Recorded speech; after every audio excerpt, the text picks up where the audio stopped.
launch of my autobiography was today, and it was very exciting with Dr. Rosaiah, who's the governor of Tamil Nadu, launched the book. So here in Chennai, about my life story and going from Chennai to Wimbledon to Hollywood. And I'm very excited that I was able to launch it here today. Thank you. Respected audience, Ashok is a dear friend, and he's been an inspiration all his life to youngsters, and now he's going to be an inspiration globally to everybody. We wish you well, Ashok, from the bottom of my heart, from my family, from my husband, from everyone, that this is going to be one more feather on your cap. Thank you, Ashok. We're very worried and anxious when Ashok came up to us and told us that he wanted to go into the cinema at Hollywood. We were very worried at that time, but little did we know that he was going to make a mark, and today he is a man around the globe, and I am very proud of him. I wish him well. Excellency, Consul General, distinguished guests, ladies and gentlemen. It's a great pleasure to be here this evening amongst so many old friends. When I was first approached to write my autobiography, I said no.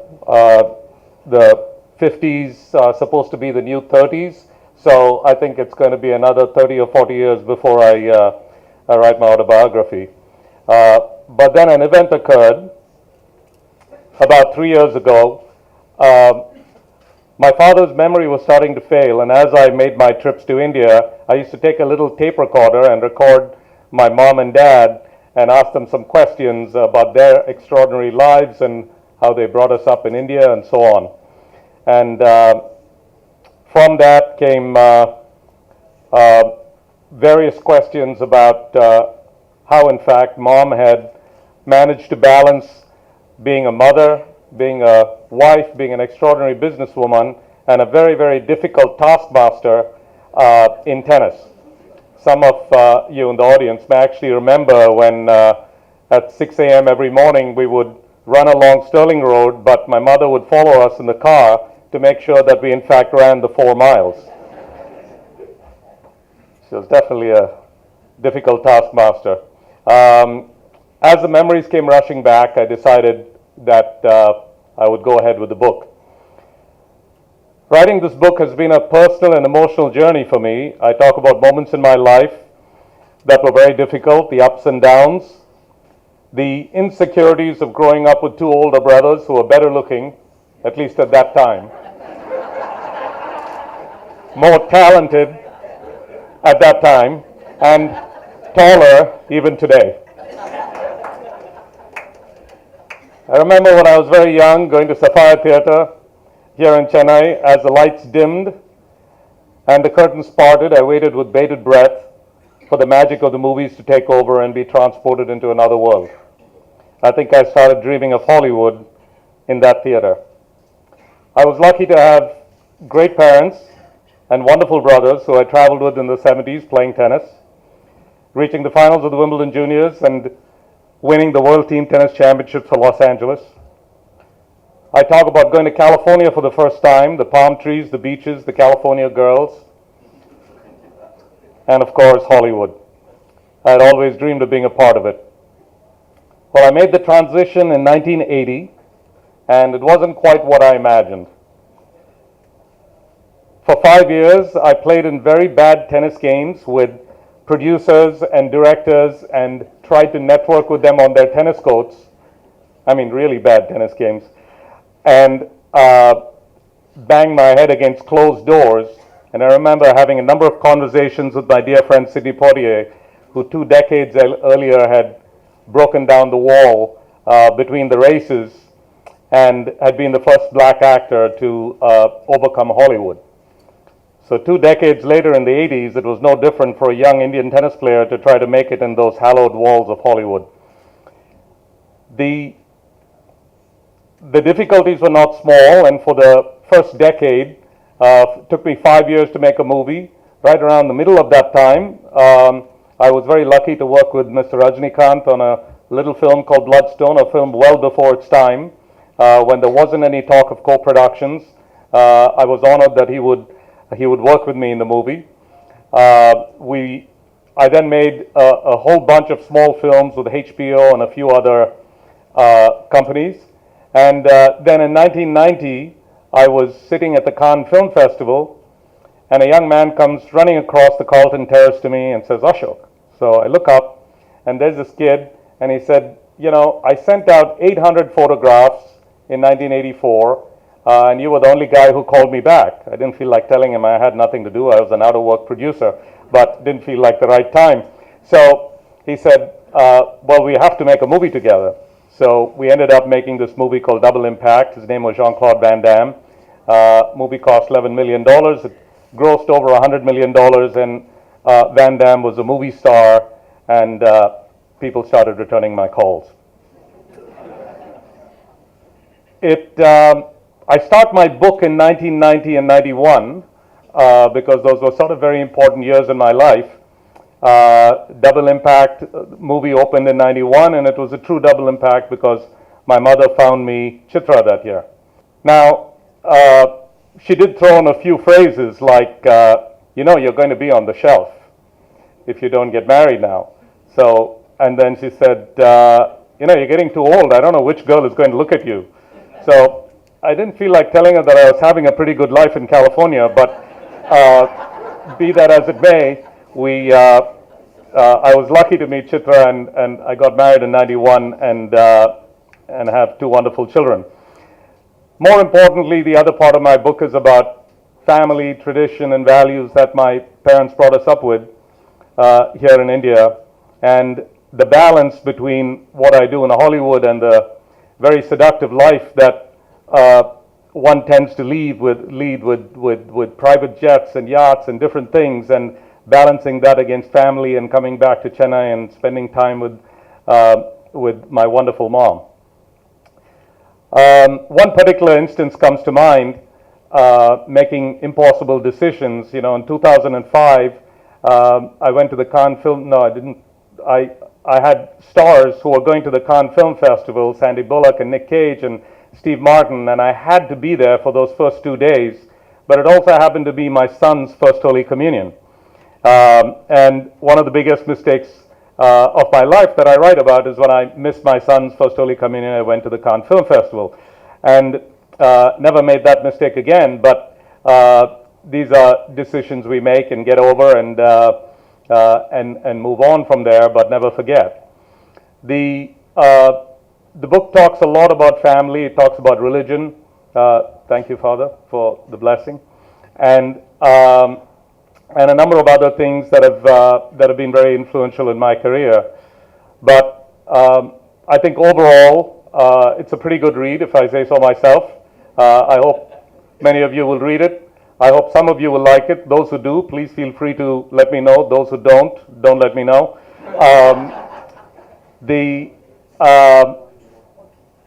I will say that my father would have enjoyed the book.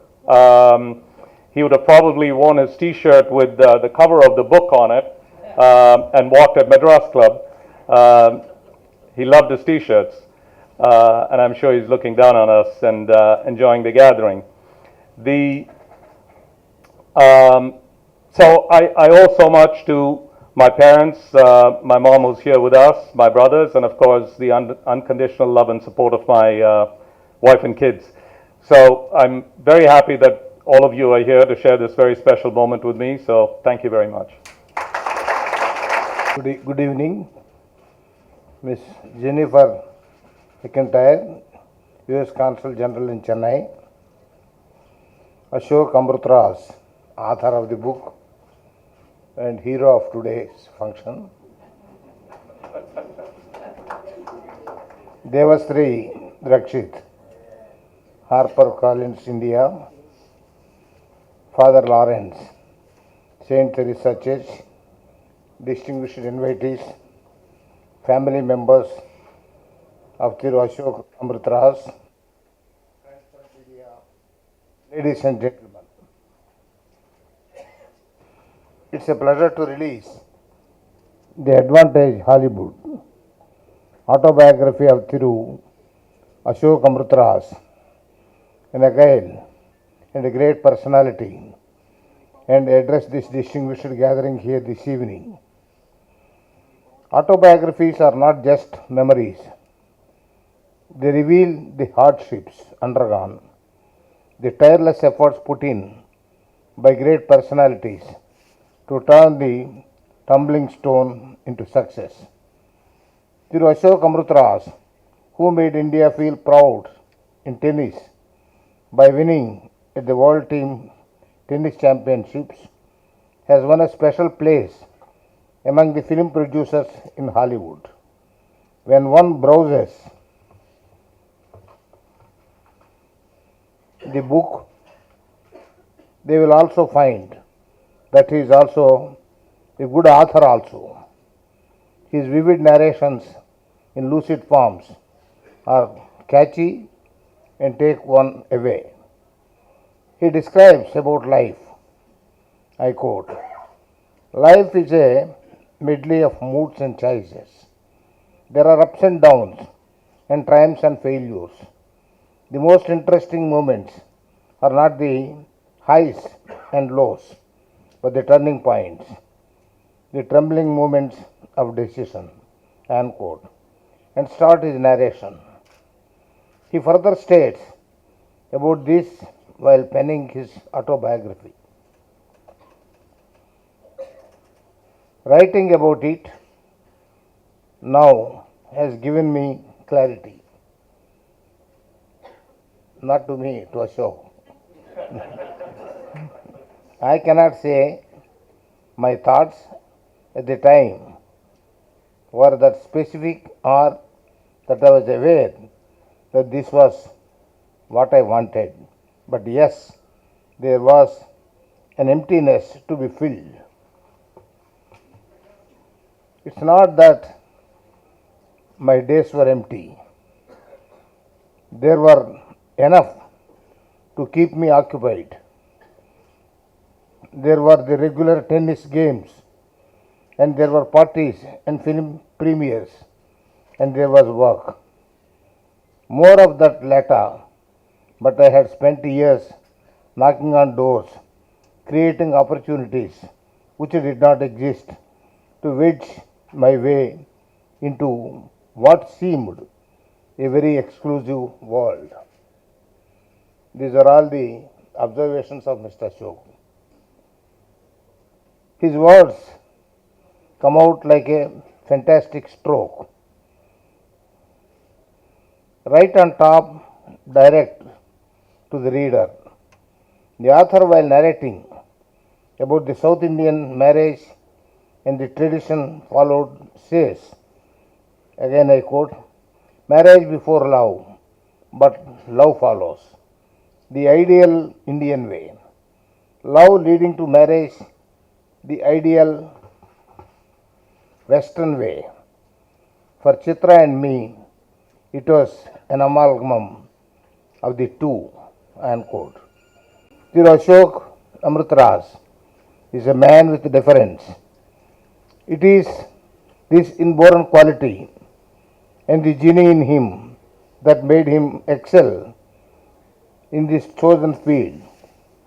This is evident from his self-determination. He says, again I quote, "At that point in my life, Hollywood was a dream. At the end of some of the movies, there would be a legend which said, 'When you are in Southern California, visit Universal Studios,' unquote. I longed to, and in some recesses, my mind knew that I wanted to, if ever I was able, be a part of the movie making world. I think most children have imagined themselves as a character in their most loved film, or wondered what the life of a movie star would be like. But I always imagined what it would feel like to create one of those films," unquote. He further says, "For me, winning the singles and the doubles for India at the Asian Juniors was at the age of 17. A hugely triumphant moment. It meant that my course was set. It had to be Wimbledon next, and it was. It was this confidence and determination to achieve and the hard work that has brought Ashok Amritraj laurels in tennis and Hollywood film production. When I browse through the book, one interesting thing which comes out is Ashok Amritraj's amazing willpower and his courage to achieve what he dreamt of and his guts to take risk. Till Ashok Amritraj has brought accolades to his hometown of Chennai and to India. His amazing journey has taken him from Chennai to Wimbledon and then to Hollywood, where he has produced over 100 films in the last 30 years, turning his dreams into reality and pioneering a pathway for all Asians in Hollywood. While Ashok lives in Los Angeles, he has never forgotten his roots. He comes back to Chennai often and has maintained the culture, tradition, and family values with which he was raised. All credit goes to his parents. His mother is here with us today, and I would like to congratulate her on her three sons, Ashok, Vijay, and Anand. Today, we celebrate the launch of Ashok autobiography, which not only speaks of an Indian's success globally, but equally speaks of the importance of family and religion in his life. He is a role model for Indians all over the world. I convey my warm felicitations to Thiru Ashok Amritraj, and I am sure that he will bring more accolades in future. I conclude with the verses from his Advantage Hollywood. Again I quote, "If I have one bit of advice for the next generation, I would say follow your passion. Understand when you need to change direction and then have the guts to follow through and do it." Unquote. The youth today should be ready to take risks in life. They should draw an inspiration from great personalities like Ashok Amritraj. My greetings to you all. Jai Hind. Who has excelled across some of the most competitive fields out there. A master tennis player, an artistic producer, a highly successful entrepreneur and businessman, a philanthropist, and what struck me even more profoundly, an individual devoted to his family. And I'm delighted to meet his mother this evening as well. His story of how his parents encouraged and supported Ashok and his two brothers to excel in tennis and to take this skill set to the international level and even to Wimbledon is a compelling story in its own right. But from there, for Ashok to pursue his passion and succeed in the movie industry and in Hollywood as an outsider on two fronts, with no prior experience in the business, and at a time when no Indian films or artists had made a crossover to the U.S. market, is the stuff of those same Hollywood plot lines. I think his autobiography makes clear his success was no mere twist of fortune, but a combination of nature, nurture, and will. In nature, even with a very strong passion for sports and arts, I think most of us will not rise to Ashok's level of skill without a natural gift. But nurture also clearly played a key role, and Ashok describes the support of his parents and the discipline that they instilled at a young age. And this kind of discipline is required to reach international excellence in any endeavor. But add to this Ashok himself, who through his passion for the entertainment industry and perseverance through the face of setbacks, has risen to become one of the most successful producers in Hollywood. He now recounts these setbacks as learning experiences in his book. His story to me is the epitome of the concept of the American dream, that anyone with an idea, a strong work ethic, and an equal opportunity can make this idea come true. And this was the goal of many people who immigrated to the U.S. even before we became an independent nation. But Ashok's tale is not an American dream of the 18th or 19th century, but of the late 20th and the globalized 21st century, in which the successes of our diasporas also have a resounding impact on the growth and the tenor of the interactions between our countries. In the case of India and the U.S., we see individuals pursuing the America dream these days going both ways, with an increasing number of our citizens investing in each other's countries and partnering across virtually every field of human endeavor in ways that contribute to shared prosperity and enhance global knowledge. Ashok is an outstanding example of the contributions of our Indian American diaspora, many of whom, like Ashok, retain a foot in and contribute to both of our countries. Over recent decades, the Indian diaspora has emerged as one of the most influential communities in the United States. Despite constituting less than 1% of the U.S. population, Indian Americans are 3% of the U.S. engineers, 7% of our IT workers, and 8% of our physicians and surgeons. And more Indian Americans are succeeding in the U.S. political system too. Ami Bera, a Democrat from California, who was just in India a few weeks ago, became the third Indian American congressman in U.S. history, winning a seat in the House of Representatives.